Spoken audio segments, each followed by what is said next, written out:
Good morning students, welcome to this class, class 3, English 1. हम next chapter 20 में पढ़ेंगे Rip Van Winkle. First part. बच्चों, Rip Van Winkle एक व्यक्ति का नाम था जो बहुत दयालु और विनम्र थे। लोग उसे बहुत पसंद करते थे क्योंकि वे लोगों को मदद करते थे। वे बच्चों के साथ सभी समय खेलते थे, इसलिए बच्चे भी उन्हें बहुत प्यार करते थे। लेकिन वे काम करने से नफरत करते थे और उसकी पत्नी उसे तंग रह गई थी और वह उसे बहुत गुस्सा करते थे।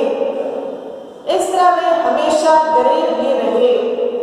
आइए बच्चों, हम इस चैप्टर के द्वारा हम रिप वैन विंकल के बारे में और अधिक जानकारी ले। Chapter 20 Rip Van Winkle. In a little village of America, there lived many years ago a man called Rip Van Winkle. He was kind and gentle, so the village people liked him. He was ready to run errands and do little jobs for them. बहुत साल पहले America के एक छोटे से गांव में एक व्यक्ति रहता था जिसका नाम रिप वैन विंकल था। वह बहुत दयालु और विनम्र था, इसलिए लोग उन्हें बहुत पसंद करते थे। वह संदेशवाहक के जैसे दूसरों के कामों में मदद करते थे और सभी समय तैयार रहते थे। The children loved him because he always joined them in their games. He made toys for them and taught them how to fly kites and to play marbles.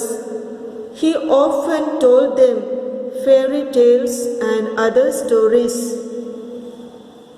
बच्चे उन्हें प्यार करते थे क्योंकि वे हमेशा उनके साथ खेलते थे।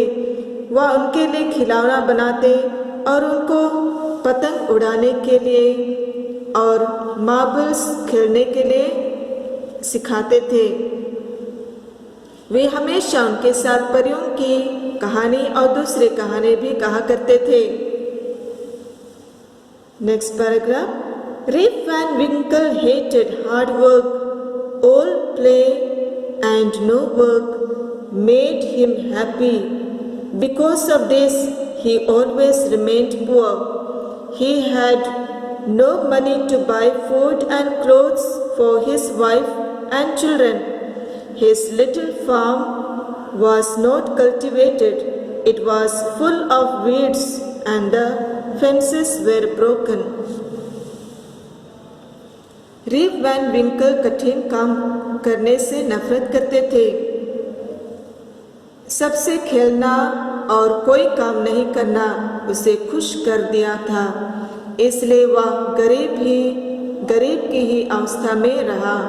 उनके पास भोजन खरीदने के लिए और अपनी पत्नी और बच्चे के लिए कपड़े खरीदने के लिए एक भी पैसे नहीं थे। वे छोटे से खेत में खेती भी नहीं करते थे या घास फूस से भरा हुआ था और चार दीवारों पर जो घेरा था वह भी टूट गया था। Every day Rip's wife would scold her husband, idle, good for nothing fellow. She would cry, why can't you do some work on your farm instead of playing with the children or sleeping? प्रतिदिन rib की पत्नी अपने पति को डांटती थी, तुम कुछ काम करने के लायक नहीं हो। वह रोती थी और कहती थी, क्यों आप अपने खेत में काम नहीं करते हैं? उसके बजाय आप बच्चों के साथ खेलते या सोते हो। Rip never replied, but would go off to the village. He would wait there till he knew that his wife's temper had cooled down. Rip उसका उत्तर कभी नहीं दिया, लेकिन गांव के लिए रवाना हो गया। वह वहीं रह जाता जब तक उसकी पत्नी का गुस्सा ठंडा नहीं हो जाता। One day his wife scolded him more than she had ever done before. This time Rip did not go to the village as usual. Taking his gun upon his shoulders and calling his faithful dog Wolf to go with him, he set off to wander among woods and hills. एक दिन उसकी पत्नी उसे पहले के अलावा इस बार उसे बहुत डांटी। इस समय रेप गांव नहीं गए, वह अपने गन अपने कंधे पर लिए और अपने वफादार कुत्ता उल्फ को अपने साथ लिया। फिर वह जंगल और पहाड़ियों के बीच भटकने लगा।